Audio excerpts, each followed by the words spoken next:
Good evening, everyone, and welcome to Roy's Tie-Dye Sci-Fi Corner.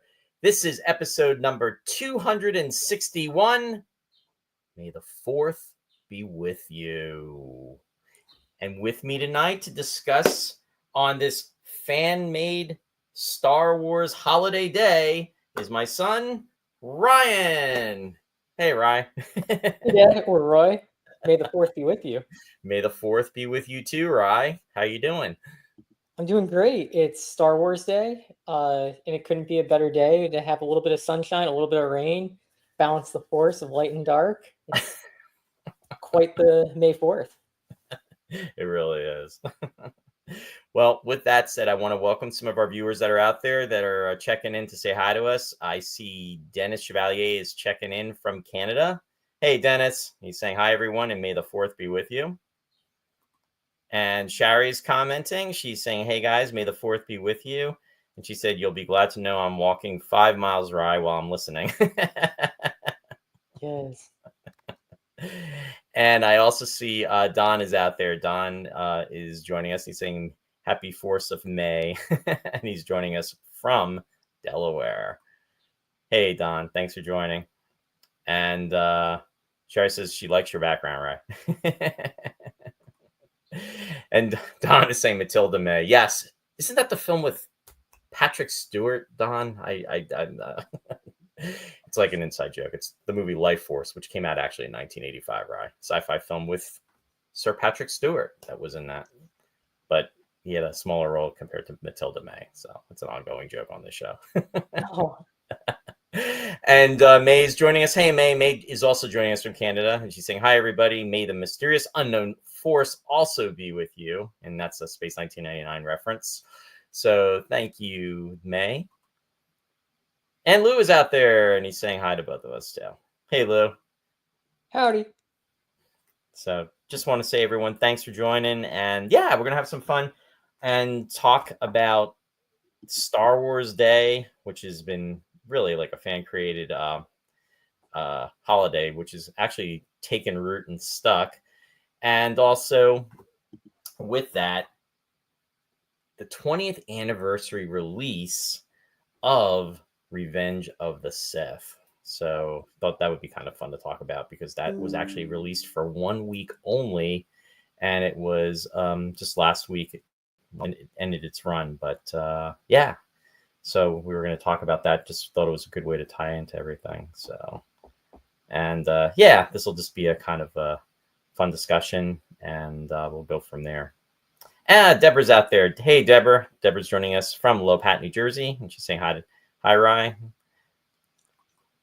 Martin is also joining us, and he's joining us from New York. Welcome, Martin. Good to see you out there, and also may the 4th be with you as well. So, anyway, with that, where should we start, Rye? I guess maybe with the whole thing with May the 4th be with you. It was interesting because that's something that really became more prominent, I guess, over the last few years, but it's something that's been pretty much around since, well, actually, right after Star Wars came out. And when I refer to Star Wars back in 1977. So that's kind of a catchphrase that kind of stuck. Hey, Jeff, thanks for joining. Jeff's joining us from Utah. And yeah, and actually it was used in an advertisement for when Margaret Thatcher back in 1979, when she actually was running. So I thought that was interesting. But taking it a step further in regards to everything, I thought it was interesting too that this is just really stuck. In fact, in Los Angeles, and this is something that was on the ABC News. This was, if you go online to check this out, the official Star Wars Day, obviously, for some fans, myself included, is May 25th, because that is the anniversary date of when Star Wars premiered in 1977. So kind of like that's like the anniversary date. And Star Wars will be celebrating its 48th anniversary later this month, which is kind of crazy to think that it's encroaching upon 50 years. I mean, how the heck is Star Wars almost 50 years old? I don't know. How the heck is episode 3 20 years old? I know, and it's kind of interesting because when you and I first saw this movie, you were 11 years old. And when I first saw Star Wars, I almost was 11 years old. So it's kind of a parallel there. And you saw Star Wars Episode 4, A New Hope. But back in the day, it was just Star Wars, and this is where the fun of the discussion will be tonight too, because obviously there is a generation gap with that. Isn't it Star Wars a Star Wars story? It is a Star Wars story, but it's, as you refer to it, a Star Wars: A New Hope. It's back when we saw it back in the day, like, you know, Uncle Vince, Uncle Joe, and the rest, you know, and Ross and the rest of the gang. When we went to see Star Wars, it was Star Wars. And then with the first sequel in the original trilogy, then it was The Empire Strikes Back, and then it was Return to the Jedi. It wasn't only until later that then they kind of deemed Episode 4 Star Wars: A New Hope, where it was pretty much listed and referred to as such. So it's interesting how things kind of evolved back as time continued on. I don't know. Star Wars is still always going to be episodes 1, 2, and 3. But that's obviously up for debate, depending on the generational era. This is true. Lou is saying I was 20 when the first Star Wars were released. Yikes. Yeah, I feel that, Lou. I really do. Well, anyway, I'm going to put up a shot. Here's Ryan and I when we first saw Revenge of the Sith back in, well, this was May 19th of 2005. It was a Thursday, and this was episode 3. So definitely. Fun unrelated fact of this shirt, which I'm still proud, or this photo that I'm still proud of, is that the shirt that I'm wearing there still fits. Does it really? It does. I think that's a statement more that the shirt should not have been worn at that age because it was so big, rather than that I'm still that small. But yes, I still have that shirt. Oh, Sherry's asking, Rye, did you see all the original Star Wars movies? Yeah, I have. Star Wars Episode 4, A New Hope, Star Wars Episode 5, The Empire Strikes Back. Episode 6, Return of the Jedi. Yep, you got it. And but the reason I always get the name mixed up there is because of the fact that I was always enamored by the Ewoks. They were the true stars of Episode 6 that really made it possible to have victory. So I always wonder if it's Return of the Jedi or the saving of the Ewoks. Well, let me tell you something. When that movie came out, Return to the Jedi, well, there was so much anticipation, Rye, because of everything that was going on with that. Because Star Wars was really essentially like a standalone movie, and it was such a blockbuster in 1977 when it came out. I mean, it changed everything. It really just formed the way science fiction would take place after that. I mean, it had such an influence on television shows, movies. It's kind of like a sliding door moment in cinematic history, especially with science fiction films and television, because of the impact of that. Hey, I see Warren's out there. Hey, Warren, thanks for joining. He says, hello, fellow Jedi. And yeah, I mean, in regards to Empire Strikes Back, when that came out, there was so much anticipation of what that was going to have, what it was going to be, what the next film was going to be, because just the way everything had ended with Star Wars. And then when that actually premiered, and actually even before it premiered, I remember being in I think it was eighth grade class with Uncle Joe, and the novelization had come out for The Empire Strikes Back. And I remember him, he had read the book already, and then he got to the end and he was like, there was almost like something he didn't want to share. And he's like, do you want to know about this? And I was like, oh, and he said, it's going to impact everything. And, spoiler alert, folks, if you have not seen The Empire Strikes Back, I'm just putting this out there, close your ears. And I'm assuming everybody out there has. But just when Vader confronts Luke and says, that he is, Luke's father, it was like, what the heck? I mean, it was just like, wow. I mean, where did that come from?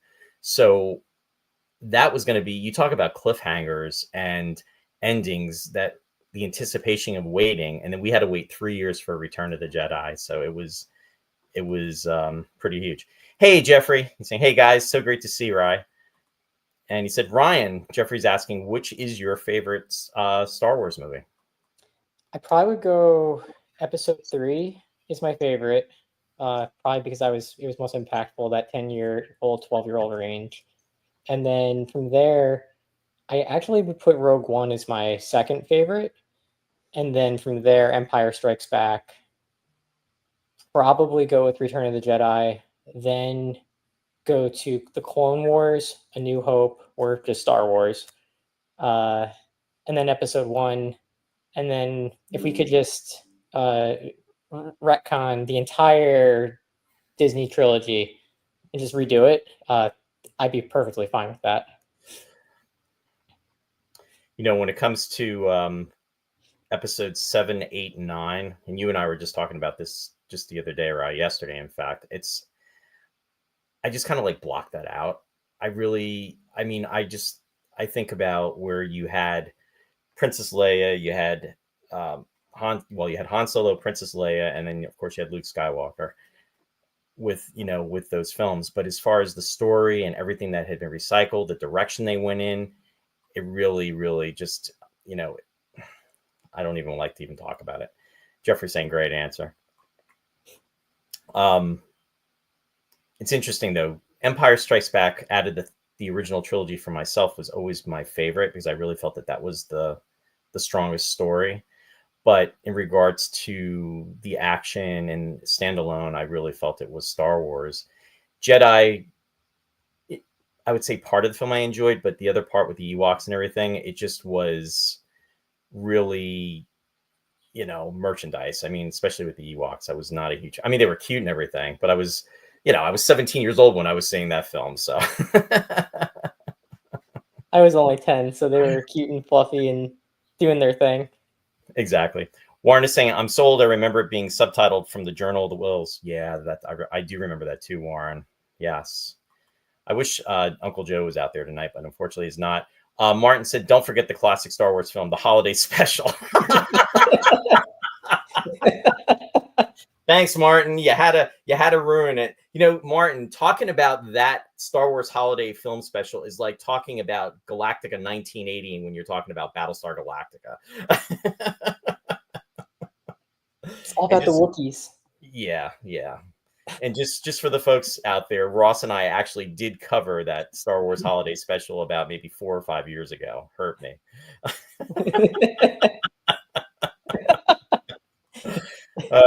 Yeah, the holiday special part 1. Yeah, it's something we don't like to talk about. A lost episode. Yeah, the lost. Yeah, that should be a lost episode for sure. Warren is asking, we're not going to talk about Andor tonight, are we? Yeah, no spoilers. And I actually have, I've seen you and I watched the first 2 episodes, so I got a lot of catching up to do. So, but anyway, we'll come back to that. It's good though. For anybody who hasn't, who was on the fence about it, Andor, definitely giving it a positive plug. Yeah. Now, in regards to everything else, so let me ask you. So you were saying episode 3 was your favorite, Yes. and how did it feel seeing that? I mean, you and I went to watch it. We just saw it Tuesday, so watching it now, you obviously have seen it since we saw it in the theater back 20 years ago. But let me ask you a question in regards to that. What were your feelings? Do you feel that it held up? Do you feel that there were things that you didn't like as much, or things that you liked more than you did originally when you first Yeah, saw it? no, I think that the story itself, you start like being a little bit more mature. You can kind of see some of the places where the plot doesn't necessarily hold the same weight that it should. And I might be tainted a little bit because I've now discovered the Clone Wars, which was the animated series that was playing up until the release of Star Wars Episode 3. Right. I didn't follow that up until that release initially back in 2005 when it was initially airing. But honestly, if you have it in combination with those episodes that you saw there, there's a really solid story, and it really kind of makes it this big culmination of character developments that you otherwise don't get to see in the movie. And I do feel like both seeing it the very first time, coming straight from Star Wars Episode 2, or just seeing it now, it's you have all these big, huge climactic events happening uh, at the end of the Clone Wars, whereas in Episode 2, you were near the beginning of the Clone Wars. The clones were just being developed. Right. And you see, even the cutout scene at the end of Star Wars Episode 2, you just see the ships and just the montage of endless sea of white soldiers being boarded onto these ships. Yeah. So, again, I think it's both seeing it for the first time as well as seeing it again for the 10th, 11th, 12th time, and then the 4th time in theaters. It still has a great punch, and it's still beautiful for what it is, but it really lacks the context of the broader story, which I think is where it really gets its true potential met. So really, you really feel it's a necessity to watch the Clone Wars then? 100%. I think that the Clone Wars makes the Episode 3 10 times more meaningful and impactful. Okay. Now I'm gonna come clean. I have not seen the Clone Wars. So I've seen, maybe when I say I've not seen it, in essence I haven't, because I've probably seen maybe part of an episode and that's it. I just did not have the opportunity to sit down and watch the Clone Wars. But everything you said is, other people that I have spoken to really feel the same about that. But really, it's the backstory. So it's bridging that gap, and it's really a necessity. And it's really good that it really is, it's canon in that essence, in that sense too. 100%. Totally. I mean, Grievous is this character that, I mean, he's very cool, he's daunting, but he has a lot more. He's much more powerful and evil in a sense in the Clone Wars. You almost get a sense of him being a body to fear, whereas in the movie, yes, he's somebody who you clearly see as a representation of the droid army, Right. but he's constantly scuttling. He's constantly just making theatrical, comedic comments, and you don't really get a chance to really take him seriously. Right. And again, it serves its purpose for the movie, but it's not necessarily you don't have that same relationship with the character that you get again from bringing that forward. Same thing with, even though you get to see Obi-Wan and Anakin's relationship within Episode 3 and how strong it's become, you really get to watch that play out and develop, as well as even the resentment that Anakin develops that lets him ultimately become the great Sith Lord that we have in my background, Darth Vader. Right. Uh, it's a build up over time, not this sudden stamp Yeah. of flip of the switch. Yeah, and that's kind of like where at the very beginning of the movie, it's giving you a summary of what's happened, but by seeing the Clone Wars, it's really allowing you to evolve and see where that gap is needs to be filled and how it was fulfilled by those. What was it? Was it 7 seasons of the Clone Wars? 6 seasons originally, and then the seventh season came out in 2020 as a lead up to Order 66, and you kind of get a little bit of, I don't want to spoil it, but a little bit of a sidebar that lets you see what happens to some of the characters. They even make up some of the Disney Plus series. Like you have Ahsoka. Ahsoka is a huge component of the Clone Wars, and is a again makes the Ahsoka series uh, a fan service in a sense, while also playing into Filoni's universe for the Mandalorian, Boba Fett, and uh, every where that whole story arc is going. Right. Let's see. So you're more of a Star Wars fan than I am, right? I guess we're all kind of poke a little bit into there too. I know we'll probably talk a little bit about Obi-Wan's famous meme-worthy comment of "You were the chosen one." Anakin really gets like a highlighted moment in the Clone Wars, and then again, if you watch the other Star Wars series that is post everything, Star Wars Rebels, it was on the Disney XD for a while. Uh, Again, there's the Mortis episodes where you have the father, who's the balance of the Force, and then you have the daughter and the son. Daughter being for the light side, like the Jedi, the son being dark, like the Sith, Mm-hmm. and the father essentially ends up testing Anakin to see if he truly is the chosen one and has the capacity to balance everything, and he does. But he ultimately turns down this opportunity to be at the heart of the Force, and so that again allows us to have this entire story, but really gives a background beyond just he's this chosen child who did pod racing and then suddenly is going to war and then has a relationship with Padme, kills a whole bunch of Jedi, turns evil, and then Yeah. becomes Darth Vader, the icon we all know. Right. Yeah, and when you think about it too, now these movies were meant to stand alone. I mean, it wasn't. I mean, the fact that the Clone Wars, for example, was able to be made and built into in between those episodes, 2 and 3, which is brilliant in itself to give all that backstory. I mean, it really shows the success of the series. And when I say series, I mean Star Wars in general. But again, when these movies were being formulated back in 1977 with Star Wars, so I'm going to go back a little bit. And back in the day, the original movie came out. Starlog magazine, and we always like to give a tribute to Starlog for the folks out there. Starlog I believe it was issue 14. There was a write up, and I think it may have been in the communication. Somebody was asking a question about Anakin, and well, actually, I think it would have been, he would have been referred to as Darth Vader and just Darth Vader, and then Obi-Wan Kenobi, how everything had taken place, and there was a reference about them fighting at the volcano. And what happened was Obi-Wan won the battle, and essentially Vader, Anakin Skywalker, had fallen into the volcano, but he didn't die. And then what happened was Darth Vader, in essence, was born shortly thereafter. So that was part of a story that we were exposed to.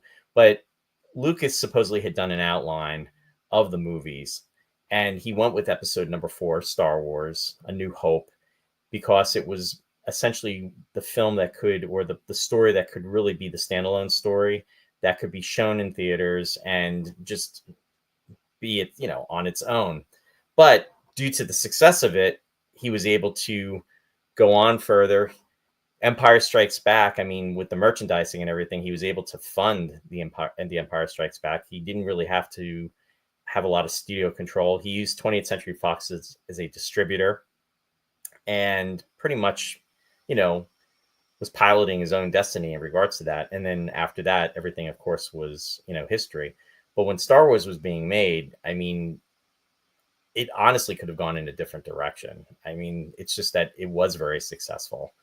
And again, as we were talking about earlier, it just changed how everything was viewed, in regards to science fiction.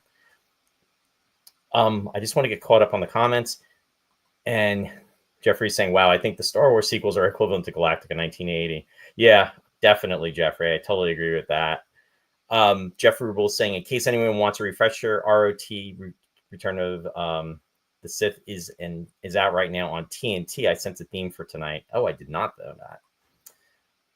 Want to say hi to Bill. Bill's out there. Welcome, Bill. William.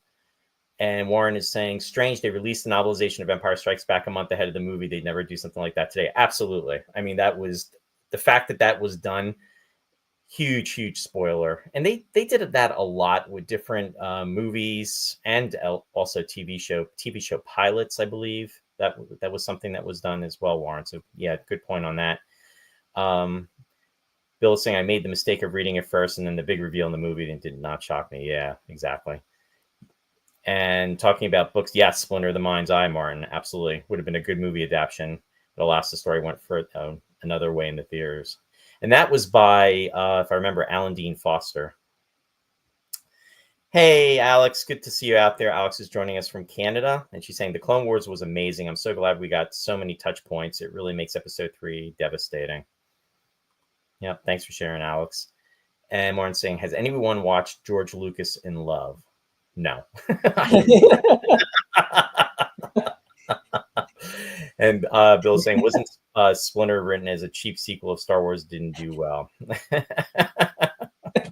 Ryan's still laughing on that. I'm not sure, Bill. That I think I remember people, and myself included, when that came out about Splinter of the Mind's Eye, thinking that was going to be the sequel to Star Wars, but it wasn't. But I don't remember the full backstory about that. But if anybody else wants to share your comments on that, please do so. But yeah. Yeah, I don't know much about George Lucas's other ventures outside of Star Wars. Well, I mean, he was a film at USC. He did THX 1138. That was a film that he did when he was at film school. Also, he did it was American Graffiti. That was a huge film that he did. I think that came out in 1973. And if I remember correctly, I think Harrison Ford was in that film too. It's, so much time has gone by and I should remember some of this stuff, but Ron Howard was in that. Cindy Williams, folks that you have no clue I'm talking about, but it's all good. I can smile and nod. Exactly. But yeah, so when this came out, and I know when we saw it the first time, there was so much anticipation about what was going to happen with this. And, to your point, oh yeah, George produced Raiders. Yes. Oh. Yeah, that's right. Forgot. Along with Steven Spielberg's creation. Episode 1, I was not a fan of. The Phantom Menace. Episode 2 was what? Attack of the Clones? Yeah. Yeah. Better than episode 1. I mean, I will be truthful that seeing the Phantom Menace on the repeat in the movie theater, I actually fell asleep during it. You tell me that Jar Jar Binks put you to sleep. You know what? As far as Jar Jar Binks, I really think Jar Jar Binks should have been the Sith Lord. Exactly. It was a missed opportunity by Disney. The truth Sith Lord. I mean, even in episode 3, he's got a dark cloak. He's following along with the rest of the evil senators. It's a perfect opportunity. That was a missed opportunity. Now, let me ask you a question, because I didn't watch the Clone Wars. Was he in the Clone Wars? He was. There were, in full transparency, I'd say he's not the part that I enjoy the most. If anything, there was an episode that had more of Jar Jar Binks' world, and I could do without having that much Jar Jar Binks in my life. As a matter of fact, uh, I was perfectly content with what I had in the movies, and we could have just left it at that. But I like the idea that Martin just posted of R2D2 being a secret Jedi. That is much more to my taste versus Jar Jar Binks. Yeah. Though it would make for a great story, even though kind of in that same vein, though, R2D2, I believe, is probably one of the most critical characters across the entire Star Wars universe. Yeah. Even more so than C-3PO, I would say. Yeah. Yeah. Hey, Henry. Henry's joining us from New York, and he said Alex loves the Clone Wars cartoon. The death of the Duchess Satine was poignant. To give you a little background on that, Dad, Duchess Satine was Obi-Wan's love interest. And also, somebody else might end up correcting me, but the ruler in Mandalore. So that ties back to a lot of the why the Mandalorian itself is such an important icon as a Disney Plus series. It's because, again, Mandalore, the Mandalorians were, and the war at Mandalore was such an iconic part of the Clone Wars and the storylines that were in there. It amazes me all the backstory that was created around these movies. Yeah, and again, where a lot of the different things that have been created have been fan theories that kind of spiraled out. And again, it's great anytime you have a core fan base that's able to have that much energy and enthusiasm. It's always good for the base story. Right. But Clone Wars was actually canon that came from George Lucas, so there's a little bit more weight, at least in my mind, for things that come from the Clone Wars, Star Wars Rebels, and everything that's kind of in that universe and that space. Right. Well, now with Andor, I mean, Warren was touching upon it before. So with Andor, that is being produced by Disney, which is producing Star Wars now. So in essence, it is considered canon. Yeah. Or is it? You know what I mean? It's like, where's the line with this? And this is something that I would ask our, the viewers out there. And Rye, please give me your, immediate opinion about it.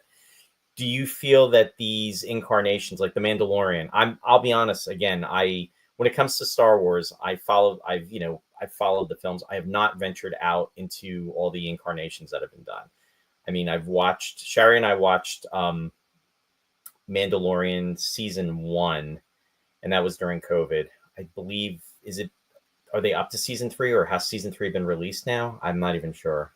I don't even know where it's at. For the Mandalorian? Yeah. I believe we got a season 3 of Mandalorian. I could be mistaken. It's been a couple of years, I think, since we saw a new season, at least a year. But in terms of my thoughts on canon for everything that's Disney related, I think of it as a kind of like a shaded in, like dashed lines space, right, where nobody's ever written anything to fill that void. And as long as it's not contradicting anything that exists within the original canon space, then I think it's fair game to kind of have it be written that it could be canon in that sense. But again, I say still the dashed lines or that shaded area because of the fact that, again, it's not from the original creator of the entire universe. So unless it gets a stamp of approval there within, again, then it gets into a messy area of who actually gets to say what is and what isn't. But I still think it goes back to George Lucas, his vision, what was the original intent, and where do you kind of expand out from there to create a universe that is not a part of the original universe. It doesn't make it an illegitimate universe. It just makes it different from the grounds that were originally intended. Yeah, and I mean, I could even cross over, and I'm not trying to go down a rabbit hole with the folks out there, so just bear with me for 1 second for saying this. But we could also say that with Star Trek. There's Star Trek, Star Trek: The Next Generation, and then there was Deep Space Nine, there was Voyager, there's Enterprise, And now since then, there's been all these incarnations that have taken place after that, especially after Gene Roddenberry's passing. I mean, Gene Roddenberry passed in 91, and it's, Star Trek based on, creator Gene Roddenberry's vision. But does that mean it would be, holding up the same? I mean, when it comes to Star Trek, I mean, for me, it's the original series. I mean, that's, those 79 episodes I love. Star Trek Next Generation, I watched from, the first, when it premiered in October of 87, right up until May of 94. The other shows I would catch here and there. And now there's so many new ones that have been out since then. And it's like my eyes roll. And, it's like crossing back over into Star Wars with the anticipation of episode 7, 8, and 9. It was like, yeah, okay, looking forward to it, hoping this is going to be entertaining, hope this is going to be great. It's great to see these characters that we hadn't seen, or the actors that were portraying these characters that took place literally 40, 45 years ago at the time. But then the stories were just like such a letdown. And it's like, okay, is it just we appreciate it because of the nostalgia factor, or how do we feel about the shows themselves? And the movies themselves. I mean, it's rather painful. You referenced Rogue One. Rogue One, I personally enjoyed so much more than episode 7, 8, 9. It's like for me, they personally, they got it right with Rogue One. I'm not a fan of those other 3 movies. I want to say hi to Leslie. Leslie's joining us. She's saying yes. They have done 3 seasons of The Mandalorian. The next thing is the movie in 2026. I see. Hey, Gwen. Thanks for joining, Gwen. Said, hey, Roy. Love that you and Ryan are doing a show together tonight.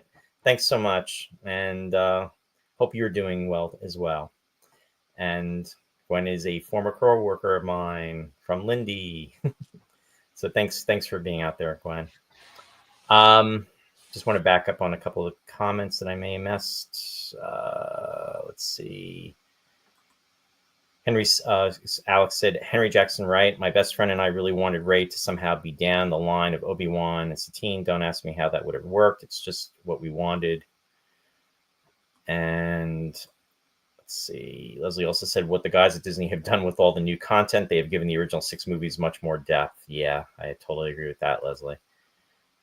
And okay, a Mandalorian movie is coming out, according to Martin. So very cool. Leslie said 7, 8, 9 should have all been done by J.J. Abrams originally. It was supposed to be Finn as the main character, but it wouldn't sell in Japan. Don't even get me started about J.J. Abrams. I am not a fan of the Star Trek movies. I'm sorry. I mean, the third one that they did, I can get by on. And that was the one that came out in 2016. I mean, we're coming up on 10 years. I am not a fan of those. And especially what they did with having Khan Nguyen scene brought back. I mean, they could have had that be John Harriman could have been any character. And the fact that they had to go with Khan, I don't even want to get started. That's a discussion for another day. But yeah, I'm with you on that, Leslie. Bill saying, speaking of Star Trek letdowns, did anyone like Crouching Tiger, Hidden Starship 31? Didn't see it.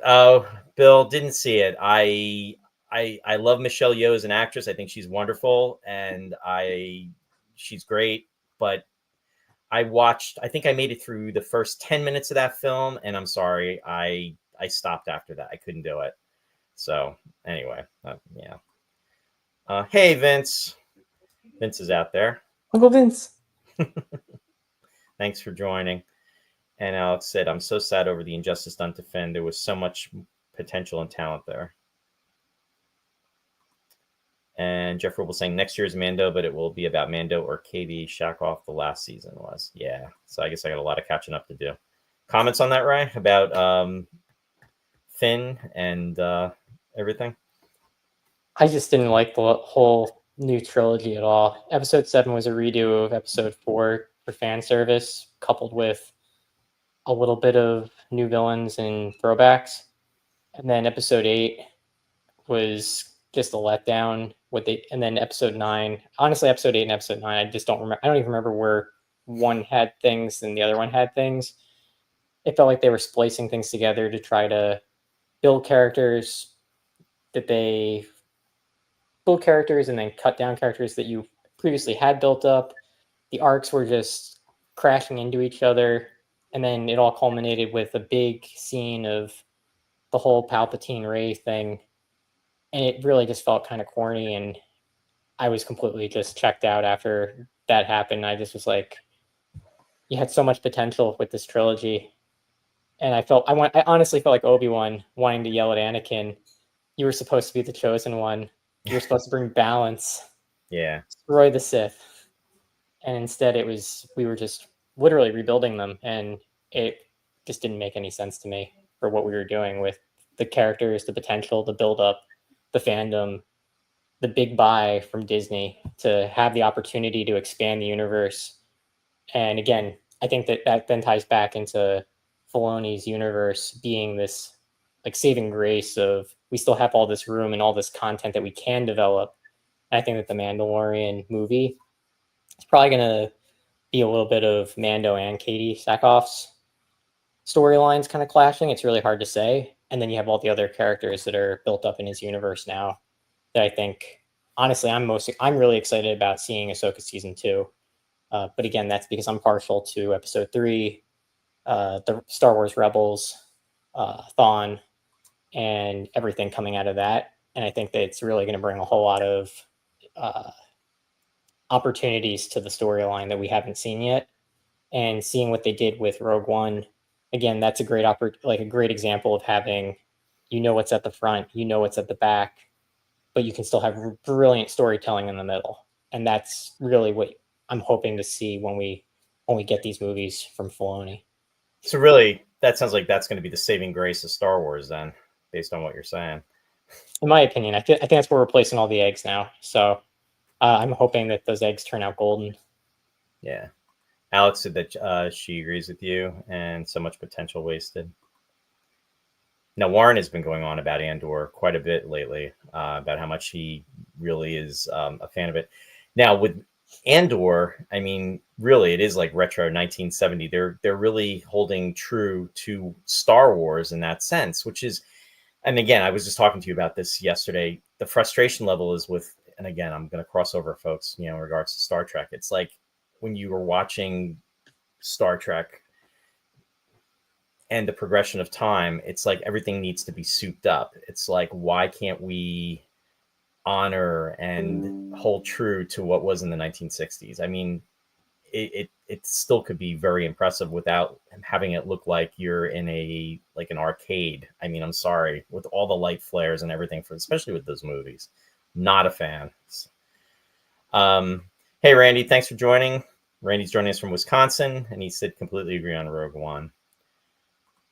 And Leslie said the Filoni Forever stuff is the future of Star Wars. Yeah, and it's going to be interesting to watch. I pretty much have checked out. I checked out after the films. Now, you and I did watch Obi-Wan. We watched the Obi-Wan series. I very much enjoyed that. It had some slow moments, but honestly, when it got to where it needed to be, it really came together well. And it's a shame. And I think this is where the greed factor was taking place too. They were originally supposed to do the Obi-Wan movie, and then they put that on hold, and they went with the Han Solo movie, which was it wasn't a terrible movie in my opinion, but there was so much hype for it that it was a letdown because of the hype. But it could have been, I mean, that movie could have been a lot worse. It wasn't entirely terrible, but unfortunately, if I remember, they do the Boba Fett film. They were supposed to do a Boba Fett film. I don't know if it ever actually became. Did it actually become an actual film? Or maybe there was a movie, one of the movies that they did bombed, and then that was why they didn't do Obi-Wan, and maybe they didn't do the Boba Fett. I'm trying to remember. I think it was Han Solo quote unquote bombed. Yeah. And then that led to a replanning of how they were going to approach going for the additional movies, and they decided to table them. Right. Martin saying Andor is a wonderful story arc with what we know will happen later in the story leading to both Rogue One and Star Wars. Yeah, exactly. Bill saying everything being souped up. Also, Apple said 007. That's why they bought it way back when Daniel Craig came in. Remember the movie before he had a car with a cloaking device. Alex is saying the little actress for Leia learned how to read with Star Wars books. So cute. That is cute. Leslie said we had the Book of Boba Fett on Disney because Solo was a box office. Yeah, it is. All right, so then it was Solo that was the box office failure. I actually saw Solo on a flight coming back. Actually, it might have been when I think Solo came out in 17, 18. I forget what flight, or maybe somewhere around there. But I didn't dislike Solo. Again, it wasn't epic, but it wasn't a terrible movie. But again, it's the hype. Book of Boba Fett series. You can just put that one aside because I, for one, am not a fan. I thought it was a character similar to. No, yeah, you're the one who always tells me, Dad, about Boba Fett. I think it was Boba Fett is like this big character from Episode 6, right? Yeah, I mean, that's where he was introduced, exactly. In fact, back in the day when we collected the action figures as kids, folks out there will remember from the 70s. Before there were hundreds or thousands of action figures from Star Wars, there were the original 12, and let's see if I can hit all 12 of them. There was Luke, there was Obi-Wan, there was Han Solo, there was Leia, there was the Jawa, there was the Tusken Raider, the sand person, the sand people. There was C-3PO, there was R2-D2, there was Chewbacca, and what are the two? Oh, there was a Stormtrooper. That's 11. I'm missing one. And anyway, there were 12. And you could send away for this stand that you could have them if you cut out the coupons on the back of the like the proof of purchase. You sent them in, and then you would get the stand for the 12 action figures.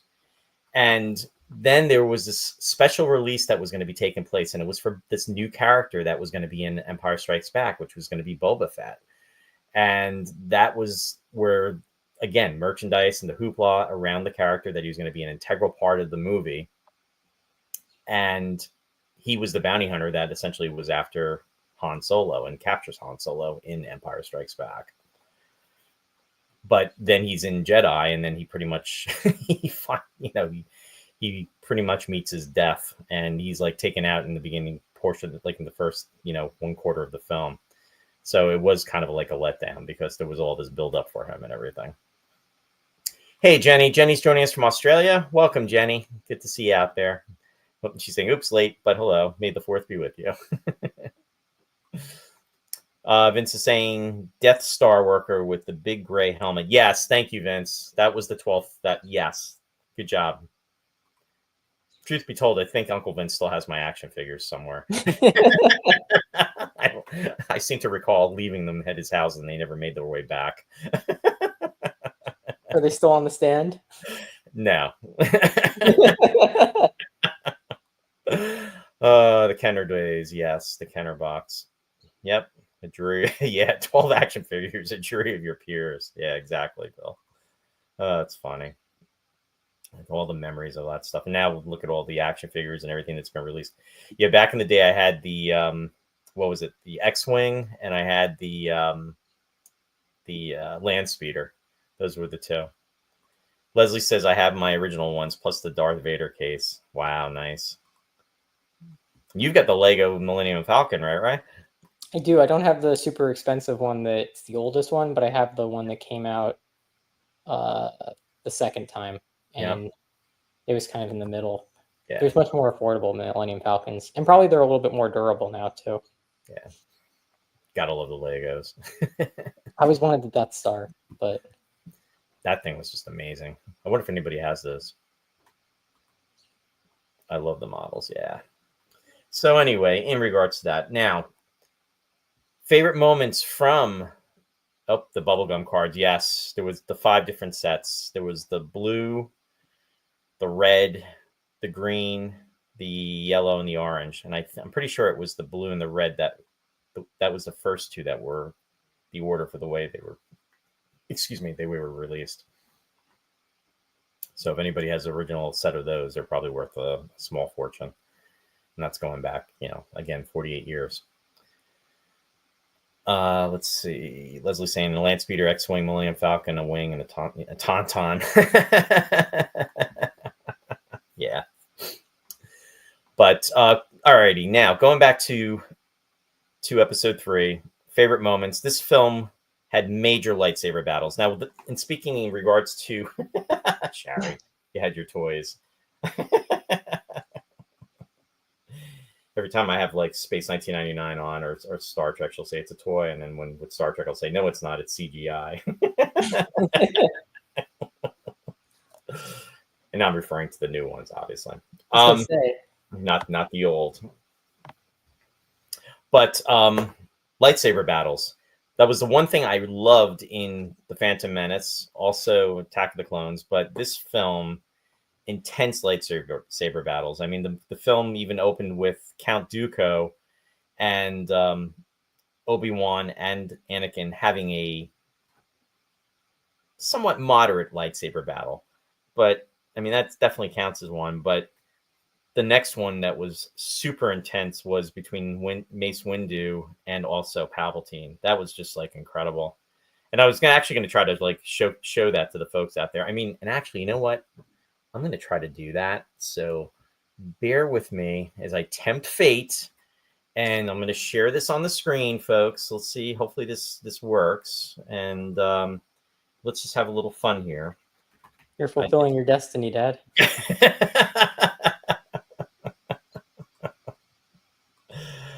Oh, boy. Can you hear that, right? I can hear you. Yeah. Okay. All right. I don't want to do that. I mean, you can do whatever you want to do. It's your show. It's Roy's Tie-Dye. No. I actually clicked on something I didn't want to click on. So hang on one second. And we're in a sci-fi corner, so you can really realistically explain anything weird that happens as a matter of a temporal aspect of time and space. There you go. I couldn't have said that better, right? That's why we're Roy's Tie-Dye Sci-Fi Corner. Can you hear that? I can't hear anything other than us talking at the moment. Okay, that's good. So anyway, I'm going to share this just so the folks can visually see it. It's probably better if they can't hear it because then we probably won't get, But let me see if I can do this. And give me a second. Although the music, it's buffering. Hold on. Can you see it on the screen, right? Yeah, it's buffering. Similar to the Death Star. Well, I hope this doesn't mean that it implodes on us. I hope this doesn't.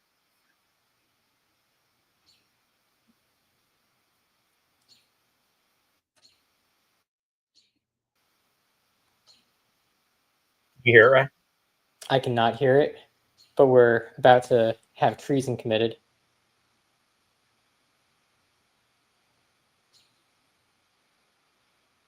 This is more visual anyway.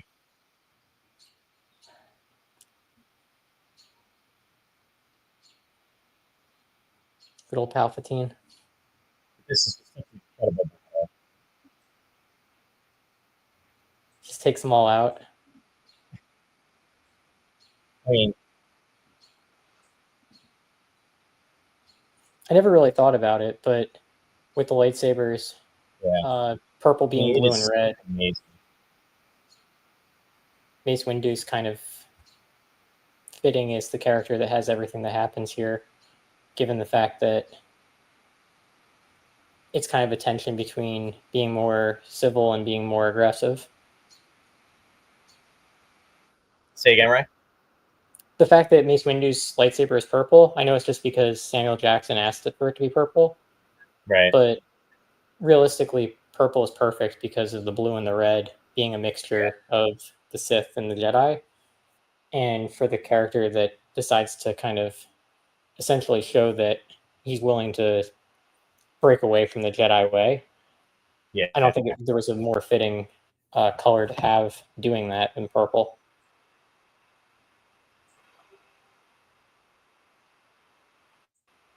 Just such an incredible battle.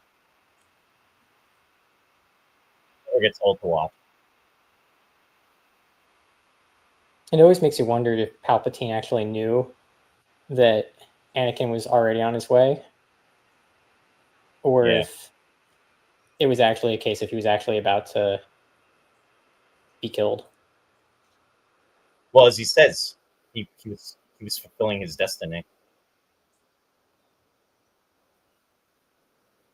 And there's But pretty in much regards to nothing the more balance in iconic the than Force, yeah, yeah. this is what the balance is right here in this scene.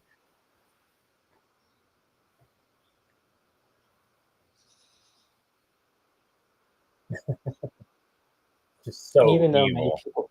even though many people would argue that this is where Anakin truly made his crossover, I think that he started Yep. really making the crossover when he listened and killed Dooku. That was the beginning of it, and he was even pretty much challenging himself too in regards to that because he knew he was wrong and he shouldn't have done it. And then, of course, you had Palpatine or Darth Sidious that was just fueling that fire. And then after he did do that, Sidious, when he's communicating with, oh, who was it? Was it with Grievous? Says that his new apprentice was going to be by his side, shortly. Bill just There. asked in the comments, do you think Windu died or Jedi landed somewhere? There's been different talk about that, Bill, and it would definitely leave the door open. I mean, he potentially could have used the Force to have saved himself. I think that they could actually get away with it if they actually decided to go in that direction. And here it is. That's where everything just changed right there. Boom. Right here. Unlimited power. Yeah. He could have actually lived. I mean, if you think about it, we've seen the Siths survive from far worse than an electrical Right. burst to the side. There. Yeah. I mean, I don't know. It's possible, but we don't know. But that was fun to share, though. I mean, that is such a incredible battle scene. Just the way that was done with everything. Going back to Alex's comment, she said, "I love the last human moments of Anakin. The way Hayden Christensen separated Jedi Annie and Dark Side Annie before Dark Side Annie becomes Vader. Beautiful character work, and I'm so glad that we're getting more of that with the shows." You know, great point, Alex. And something I want to comment on too is that I've read, and I'm not in agreement with it, but just a lot of where there is some negative commentary about this film. There's been some shots taken at Hayden Christensen in regards to his acting, and I don't think his acting was bad at all. I mean, I thought he really hit the marks, and he did show the transitions that you were expressing, and I don't think he was over the top. I don't think he was a flatliner. I thought he handled it well, and I, I personally didn't have a problem with it. Um, some areas of the movie I did have issues with were I wish with Padme we saw more. And I know that, you know, she was pregnant and she was dealing with her emotions, but she was such a strong character, especially in the first film. And in the second, not maybe probably not as much in the second, but still she was. And I don't think it was necessary to weaken her. It's just that it was more, she was like a background character, and it was more centered obviously around Anakin because of everything that he was, dealing with, and that was the focus of the story. But I just think that they could have done more with that, personally. Yeah, I was actually doing a little bit of looking into it, and Padme's character apparently did have scenes, and there was supposed to be more actual development to her character, and she was supposed to have a larger role, but they essentially cut out those scenes when it came time to make it into the actual movie, Right. and that left us with the neutered. We go from the super influential and action oriented character in the Attack of the Clones to this more reflective character that is more of an emotional support and symbolic Yeah. rather than actually action oriented. Yeah. Now, my understanding too is the original film, I think, was close to 4 hours long. Oh wow. I mean, or the footage that they had, and then he definitely cut things down a bit. And I know there were some additional scenes that actually did make it to the deleted scenes. But yeah, it's a shame that those decisions are made sometimes, and then generally when they are tending to trim films, they they take away with the characterization, unfortunately. Martin, yeah, I wonder who did the music.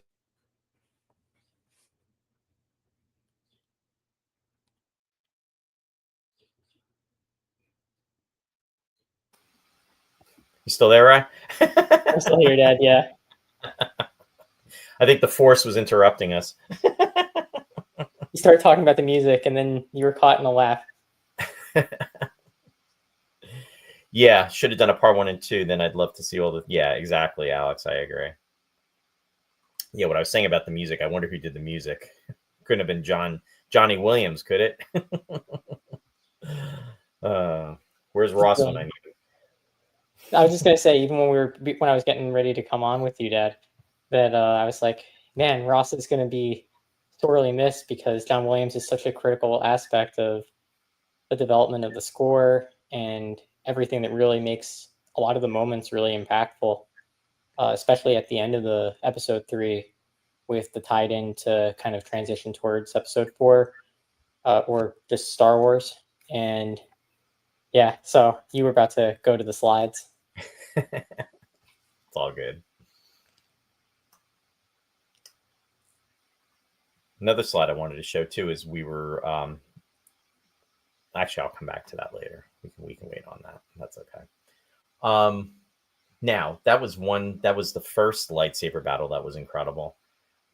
Then of course you have Anakin and Obi-Wan. And that was the one that everybody I think was waiting for, just because. The best lightsaber battle, period. Yeah. And Hayden Christensen and Ian McGregor had worked out months even before that this was filmed in preparation. And their hard work comes through because it is them doing the lightsaber battle. It is not, they did not have stunt doubles doing that. Also, in regards to that, they really didn't speed up the film. Sometimes they'll do that in order to do filming scenes like that, and that really wasn't the case with this. Yes, the high ground battle. Exactly, Martin. Just an incredible. I mean, that again never gets old, right?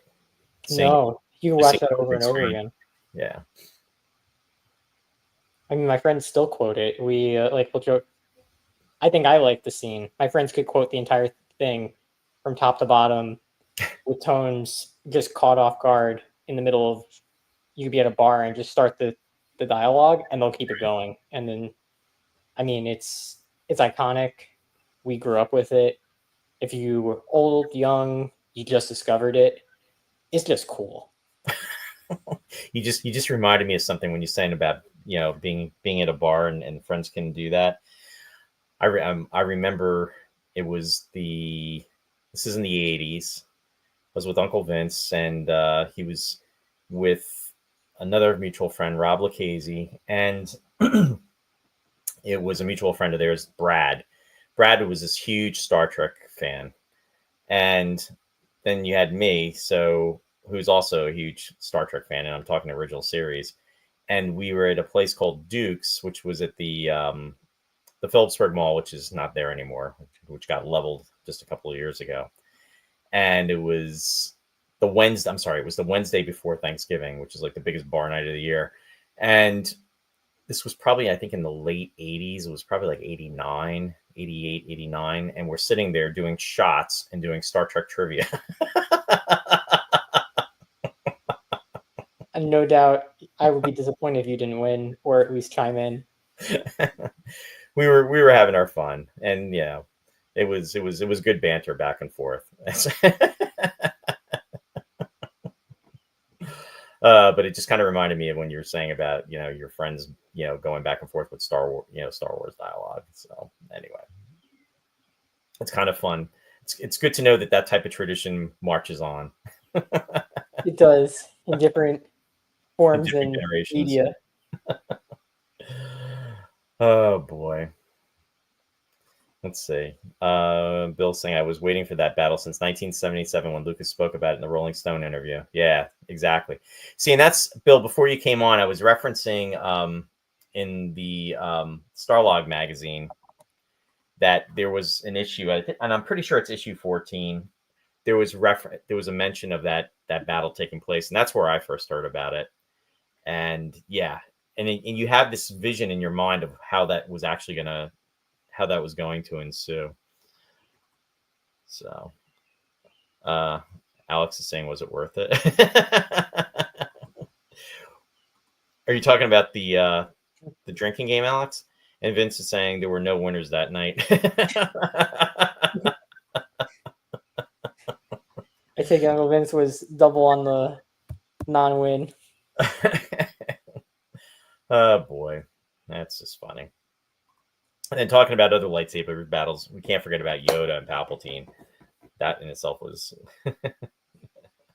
Honestly, Yoda, I think, was more exciting there's a lot of like energy and like gut wrenching here, but I think I felt a greater sense of excitement watching him kind of jump around a little bit with Count Dooku in episode 2. Yep. Yeah, I would agree with that. I think that was more intense than this.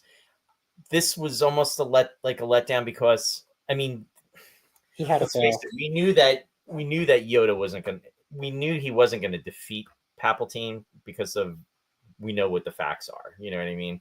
Just like even with Luke and excuse me, not Luke, with Anakin and Obi-Wan, we knew how that was going to transpire too. We didn't know exactly how it was going to all work out with Yoda. My disappointment with that was it was just Yoda was saying that he had to go in exile even before he was out of there. It was to me it was dialogue, so we knew what was going to be happening. It was what's the word I'm looking? Exposition is what it was, and it just it didn't. To me, that could have been a discussion for later. He didn't say I have to go into exile right away. That he could have discussed. He could have had that as a discussion I feel later. like he could have even continued the battle in some way. He fell. I didn't think that it was over yet. No. Because nobody else was in the room. Yep. It was clear it was still Palpatine and Yoda. Yoda has the ability to leap. Yeah. Tens of feet in the air. Yeah, it didn't feel earned. Yes, exactly, Alex. Too. Yoda's loss should have been more earned. It felt so easy for all the hype Yoda gets him. Yeah, it was. That battle should have been as intense, if not more, than the battle between Obi-Wan and Anakin. Just because, I mean, they were so powerful. If anything, you almost felt that Palpatine was weak and just a better manipulator because of the fact that Palpatine realistically didn't really do much other than throw things. He had his lightning bolt, but it was clear that Yoda was more powerful than the lightning bolt because he could actually stop it and blast it back, which no other Jedi showed any sign of being able to do. No, Mace Windu couldn't do it. He had to use his lightsaber. He was able to use the lightsaber to absorb the force bolts. But that was So now in regards to Starlog, this was the other one. Starlog went out of actually stopped. I think it was in 2008. So if you collect Starlog magazine, this movie actually was in Starlog, and it was in issue number 335, one of the later ones, and it was only a few years before it went out of existence. So just want to give a nod to Starlog magazine because that was the source of information. And as I was saying earlier, if you collected back in the day, this is issue number 7. This was the first time that Star Wars actually was in Starlog magazine. So for those that remember that, there it is. And if you're a Space 1999 fan, I always like to give, say all roads lead to Space 1999 as they do with Star Trek. But the Eagle blueprints were in here too.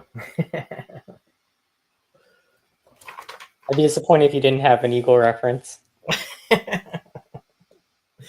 Hey, had to work that in there. So Ross would be proud. There you go. Yeah. Well, and Jeffrey's out there too. We'll be giving a nod to the Eagle obsession. So there we go.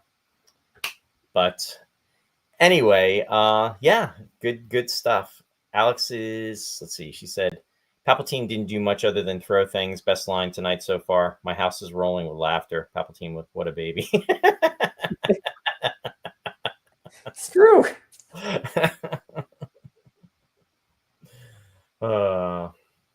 So to start to wind down, Ryan, any other comments you want to share about the movie, or just about Star Wars in general? Or one question I wanted to ask was, given that you had so much knowledge of everything that would happen, Order 66 is obviously a really impactful, it's meant to be an impactful montage scene. Mm-hmm. And I was just curious if it carried the same impact that it technically was probably supposed to deliver for somebody who grew up with Star Wars versus maybe did it hit? Did it miss? Like, what were your thoughts on the whole Order 66 situation? Well, with that, because there is no backstory really. If you're watching the movies, there is no backstory with that. So my take on that was, this was conceived from the very beginning as a plan for the Emperor, for Palpatine, he wasn't the Emperor yet, but for Palpatine to take control. It was almost like it was something that was put into, and let me know if I'm wrong about this, because that's an excellent question. My takeaway was always that this is something that was installed into the clones almost like a virus, and which enabled the it's not, again, Palpatine to take over and to turn on the Jedi.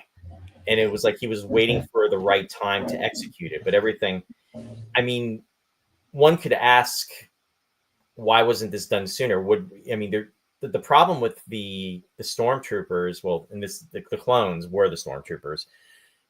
The whole thing is there were so many of them. I mean, it's a numbers game where they were going to overthrow. I mean, you only had so many Jedi, and once this order was implemented, essentially they just were on a killing spree against the Republic, so to speak. So with all of that said, am I right, or am I close? Or, because that was my takeaway, it was of how all this evolved with that. Totally. That's exactly what that's about and what it is. I just wasn't sure if that was something that, kind of like how episode 9 for me felt like it. Yeah, they do cover Order 66 programming in the Clone Wars.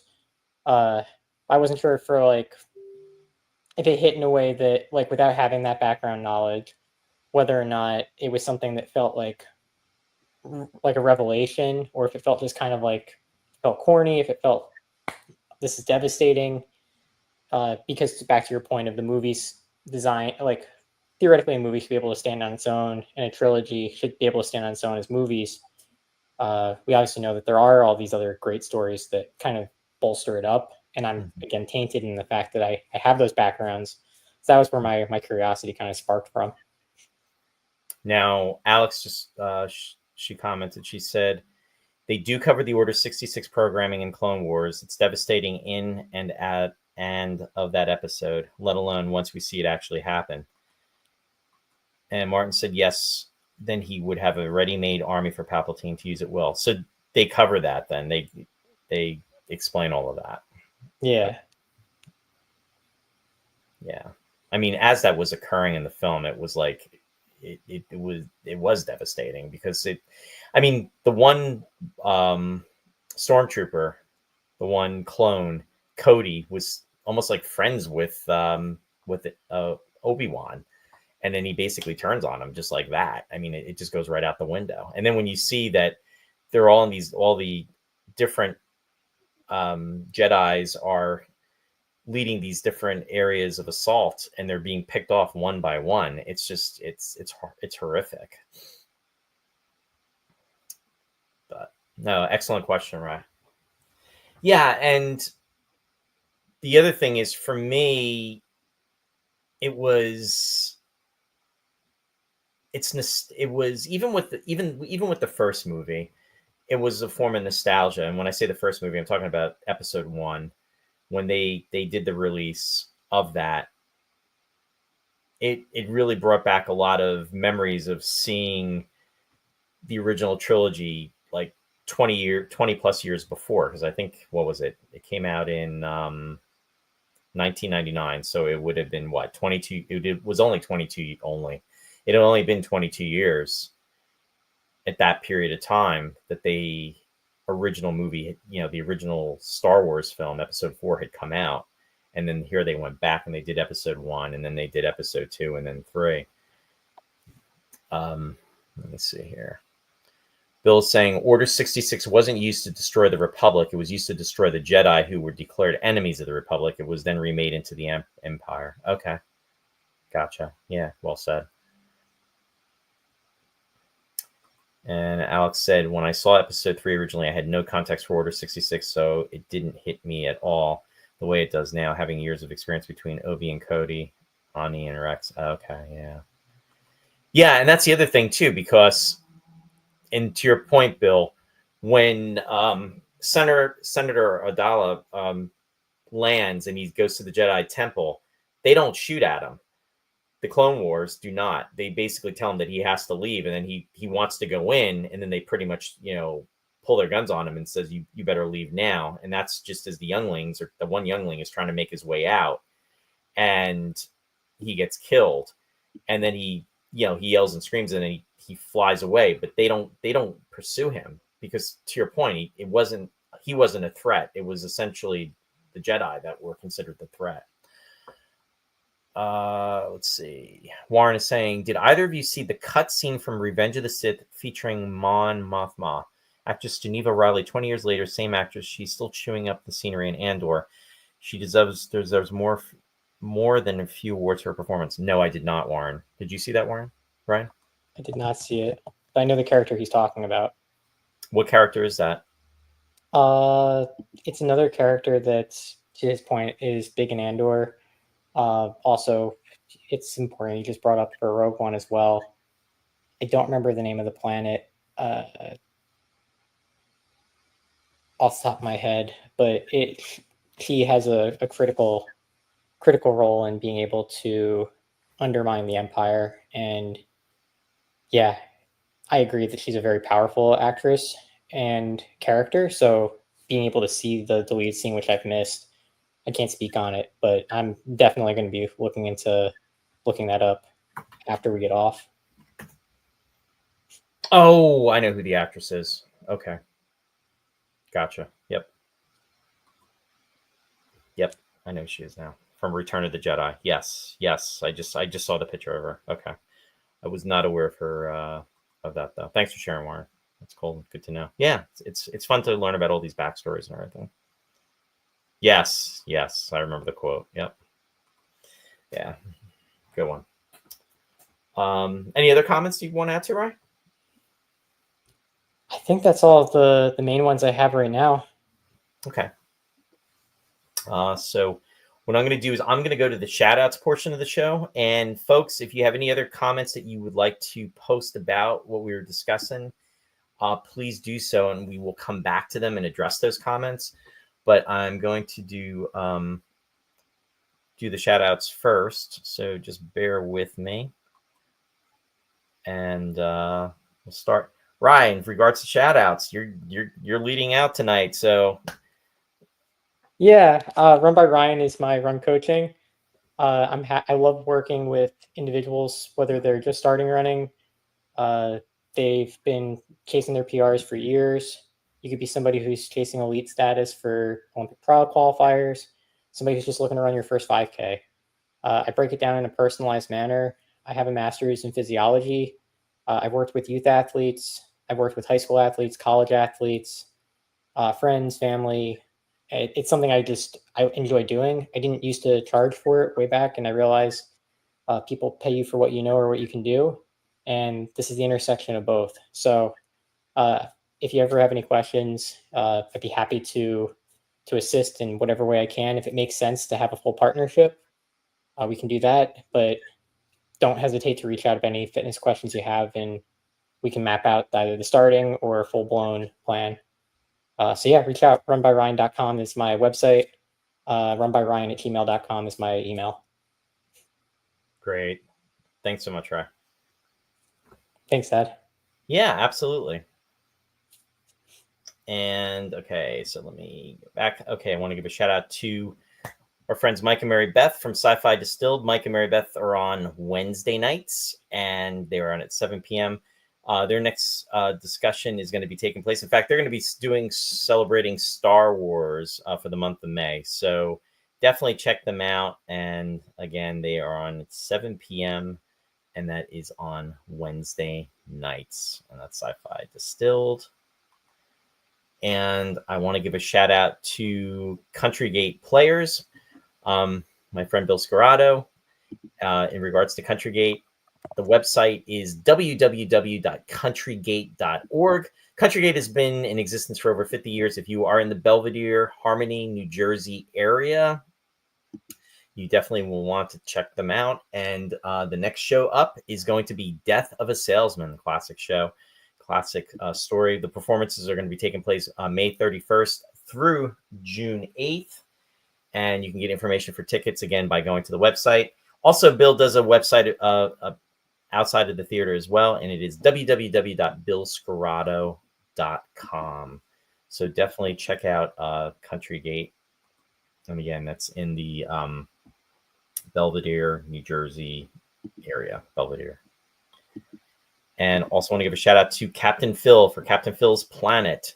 Captain's schedule is on alternating Thursdays from 4 to 5 p.m. and then also on Friday nights from 9 to 11:30 p.m. And he broadcasts on WUSB 90.1 FM, Stony Brook, New York.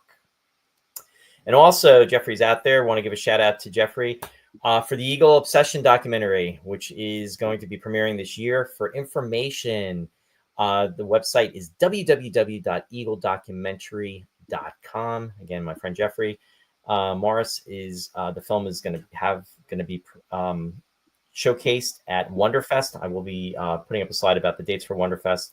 So again, mark your calendars, and then also at the Space 1999 convention, which will be taking place, which I will also be talking about as well soon too. And also for Lou is out there tonight. My friend Lou did a movie called Found in Space. If you'd like to share that URL, Lou, please do so. It's available to stream on YouTube. It's definitely a fun movie that Lou did last year, and I got to be a part of it. So definitely check that out. And that is Found in Space. And Warren and I finally got to re-release our updated episode for Space 1999, this episode, and we did that this week, and it is year one episode, The Infernal Machine, and it was just released today, which was a lot of fun.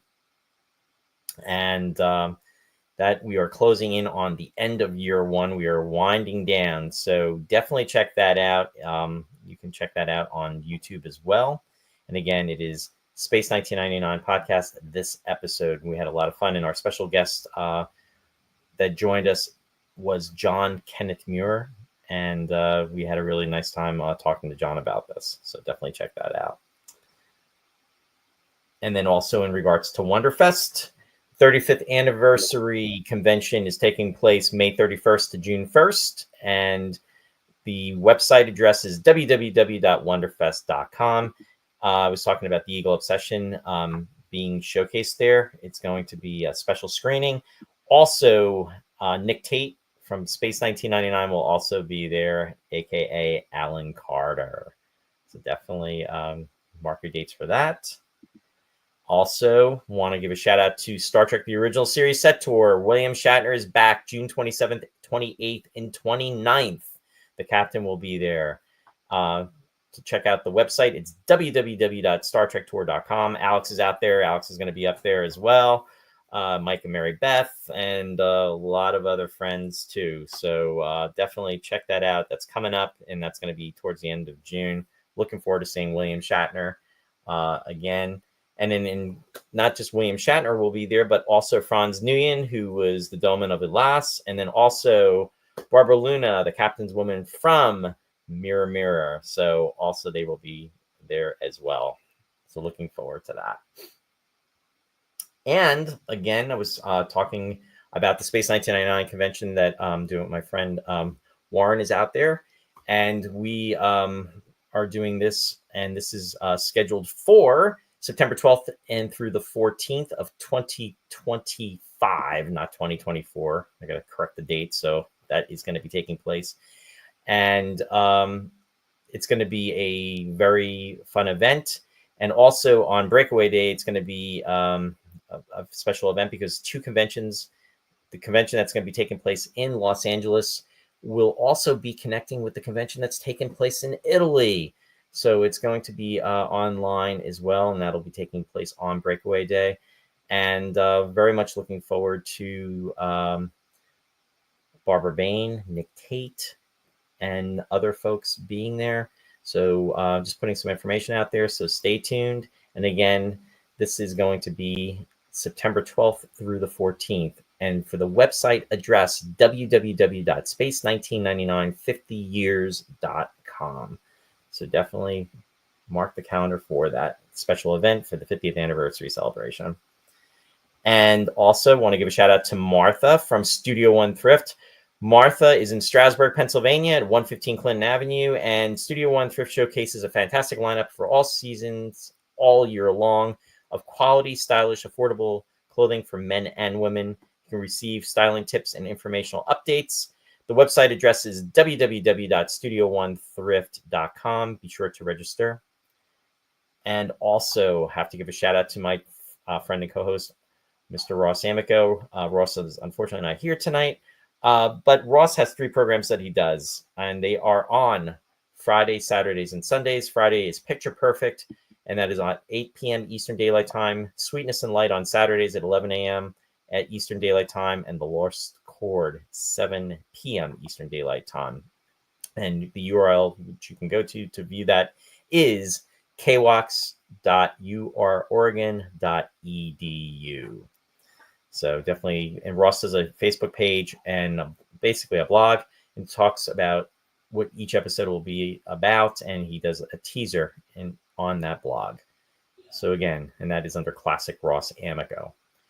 In regards to Ross and I, we will be back next Friday, which is going to be May 9th, but stay tuned because we haven't decided on what we're going to do yet. So mark your calendars. We will be back this Friday. And there's the shout outs. Catch up on some comments. Warren said freaking awesome, Rye. And thanks for that, Warren. Jeffrey said, I just looked at Ryan's site. Wow, serious stuff. Yeah, he's Thanks. Ryan. You're hardcore, aren't you, Ryan? I try to be approachable too. Shari said, great father-son show. Hope you do something again on Father's Day. Yeah, we'll see about that, Shar. Thank you. And Alex said, Captain Phil King gave me ceramic Star Wars Christmas ornaments. I now have a mini Christmas tree fully dedicated to Star Wars. Thanks, Captain. That's pretty awesome, Alex. And yes, Bill, see you in Ticonderoga. Very cool. See a lot of folks up there. And yeah, home away from home. It sure is. It's an awesome place. And thanks, Dennis. You too. So anyway, yeah, I think that covers everything. If I missed anything, I apologize. Rye, this has been fun as always. And as Sherry said, we'll have to do maybe a Father's Day episode. That would be fun. Yeah, we can look into it. Yeah. And we'll look into that. That'll be in that's coming up in June. That's next month already. I can't believe how the time is flying. So, but I want to thank everybody out there that joined us live tonight and really appreciate it. Hope you enjoyed the show. We usually like to say live long and prosper, which is always right. But for tonight, it probably is more appropriate to say, may the force be with you. May the force be with you. Thanks, everyone. Have a good night, and we'll see you next time. We'll see you on Friday.